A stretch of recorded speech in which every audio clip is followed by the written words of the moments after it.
Bonjour, nous sommes le mercredi 18 septembre 2024 et le sujet est le Proche-Orient, en particulier le Liban, qui a subi une attaque en ce qui concerne le Hezbollah avec des beepers piégés par Israël, d'après le Hezbollah, ce qui est très fortement probable, puisque qui pourrait les attaquer autre que Israël, puisqu'ils sont en conflit depuis des décennies. Attaque au Liban, Israël avait piégé les beepers très années 90 du Hezbollah à l'explosif selon le New York Times.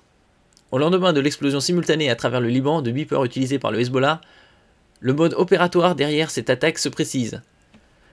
Il y a environ 3000 blessés et au moins 9 morts à l'heure actuelle. N'oubliez pas de vous abonner pour plus de news nationales, européennes et internationales sur ce monde merveilleux dans lequel nous vivons.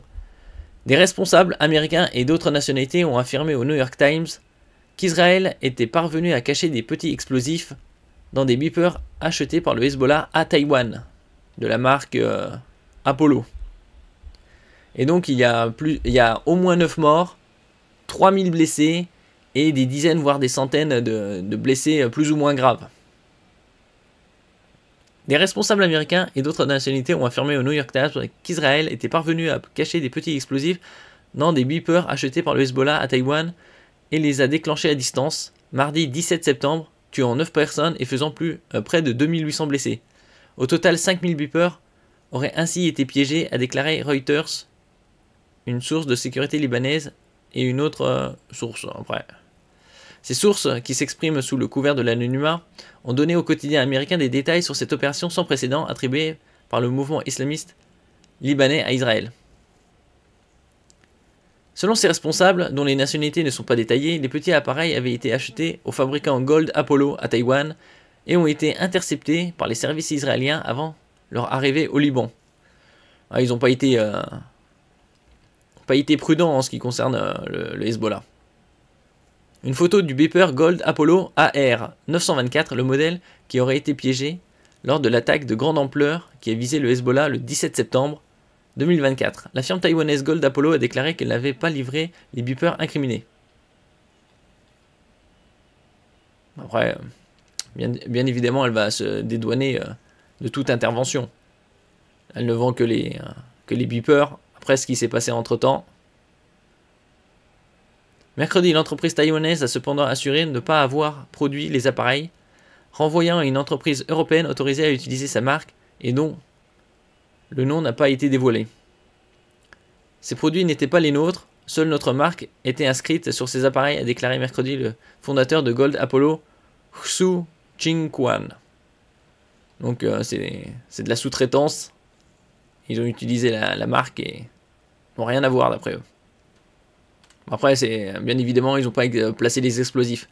Il y a eu un moment, ils pensaient que c'était un piratage des beepers qui aurait pu faire surchauffer la batterie et donc en faire une bombe. Pas assez puissante pour justement causer des blessures graves. Et encore moins tuer. Donc là, ils ont bien été piégés. Des explosions déclenchées à distance. Quelques dizaines de grammes de matériel explosif ont été insérés à côté de la batterie avec un déclencheur. Poursuit le New York Times. À 15h30 mardi, au Liban, un message apparaissant comme venant de la direction du Hezbollah a fait biper les appareils pendant plusieurs secondes avant de déclencher l'explosif, selon le quotidien américain, citant toujours plusieurs sources anonymes. Les informations du quotidien américain vont dans le sens de la théorie avancée mardi par plusieurs experts, selon laquelle les services israéliens seraient parvenus à infiltrer la chaîne logistique du Hezbollah pour planifier cette attaque. Une source proche du mouvement avait indiqué plus tôt à l'AFP que les beepers qui ont explosé concernent une cargaison récemment apportée par le Hezbollah de 1000 appareils, qui semblaient selon lui avoir été piratés à la source. Et donc il y aurait environ 5000 beepers qui seraient utilisés par le Hezbollah et potentiellement piégés. Le Mossad a placé plusieurs mois avant les explosions survenues mardi, de petites quantités d'explosifs dans 5000 beepers pour lesquels le Hezbollah avait passé commande, ont déclaré à Reuters une source de sécurité libanaise et une autre source. Donc pour l'instant, c'est pas loin de 3000 blessés, 9 morts et des dizaines de blessés plus ou moins graves. Comment des milliers de beepers ont explosé en même temps? Donc ils ont utilisé les réseaux de communication pour envoyer un message, et donc à distance. Comme je disais précédemment, certains pensaient que c'était justement, ils avaient réussi à pirater le système de sécurité et des batteries pour qu'elles chauffent et qu'elles les explosent. C'est une attaque d'une ampleur et d'un procédé inédit qui a frappé le Liban et sa milice le Hezbollah mardi. Des milliers de beepers ont explosé simultanément dans le pays, dans les poches, les mains ou les sacs de leurs usagers, faisant 9 morts et 2800 blessés. Est-ce que les 9 morts sont tous des membres du Hezbollah? Ça, on n'a pas encore information. D'après certains, oui. Comment l'armée israélienne ou les services secrets de l'État hébreu ont-ils pu faire exploser autant de matos à l'étranger? Ce n'est certes pas la première fois qu'Israël utilise cette méthode. En 1996, le Shin Bet, agence de renseignement du pays, avait assassiné un fabricant de bombes du Hamas avec un explosif placé dans son téléphone. Mais à si grande échelle, c'est une première. Après, ils ont réussi à capturer des milliers de beepers entre-temps. Et donc, par la suite, certainement le Hezbollah sera plus prudent en ce qui concerne le contrôle du matériel. Les explosifs placés dans les beepers. La lumière n'a pas encore été faite sur cette affaire très récente, mais la piste privilégiée serait qu'Israël aurait simplement placé un explosif dans des milliers de beepers en sachant que ces derniers étaient destinés à des membres du Hezbollah. Selon 3 sources libanaises citées par Reuters, les beepers étaient en effet un modèle récent acheté par le Hezbollah il y a seulement quelques mois. Aussi classique soit le mode opératoire, quelle agence secrète n'a jamais trafiqué un portable dans sa vie pour y placer un explosif? L'appliquer sur des milliers d'appareils est plus difficile, surtout sans se faire prendre ni éveiller les soupçons. Cette opération pourrait ainsi être l'une des attaques de chaînes d'approvisionnement physique les plus importantes de l'histoire, a analysé Dimitri Alperovitch, ancien dirigeant d'une entreprise de sécurité informatique sur X, Twitter. Un message déclencheur de l'explosif. C'est un peu... fait penser à des films de James Bond.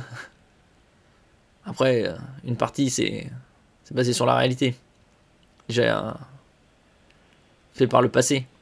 Comme lors des téléphones piégés dans les hôtels.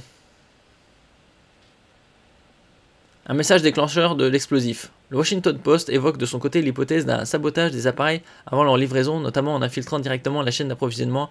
Il faut dire qu'Israël contrôle la plupart des usines électroniques de la région et aurait donc pu truquer dès le départ les appareils. Après, ça dépend par où ils transitent. Le Figaro cite également un ancien expert en munitions de l'armée britannique, passé sur la BBC anonymement, estimant que 10 à 20 grammes d'explosifs pourraient avoir été cachés à l'intérieur d'un faux composant électronique glissé dans chaque beeper. Ensuite, un message truqué aurait fait exploser les beepers, ce qui pourrait expliquer pourquoi. Sur tant de vidéos, on voit les membres du Hezbollah se saisir de leur beeper à pleine main comme s'ils avaient reçu une notification.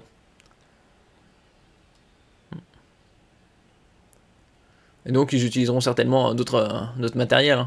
Bon. 9 morts. Il y a quand même... faut savoir qui sont les autres blessés. Est-ce que c'est des membres du Hezbollah ou des civils?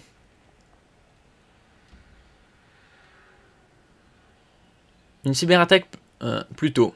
La chaîne Sky News Arabia avance qu'un matériau hautement explosif, le PETN, aurait été placé sur les batteries des appareils. En augmentant la température des batteries, ces dernières auraient explosé, ce qui expliquerait que certains membres du Hezbollah s'en seraient débarrassés à temps, alertés par la surchauffe de leur beeper. Sur RTL, Guillaume Ancel veut croire non pas à des appareils piégés, mais cyberattaqués. Cela aurait nécessité de maîtriser un outil industriel et être sûr que le Hezbollah, qui est totalement paranoïaque, n'ait pas vérifié au moins un de ses beepers pour savoir s'il n'était pas piégé. Sa théorie à lui, je pense que les Israéliens ont trouvé un système pour hacker et rentrer dans le dispositif électronique pour l'affoler et affoler la batterie. Les batteries sont dangereuses, mais normalement elles sont entourées de systèmes de sécurité pour les empêcher de chauffer. Oui, d'un autre côté, le temps que ça chauffe et que ça explose, on le sent dans la main. Alors qu'envoyer un signal pour déclencher l'explosif, c'est quasi de l'instantané.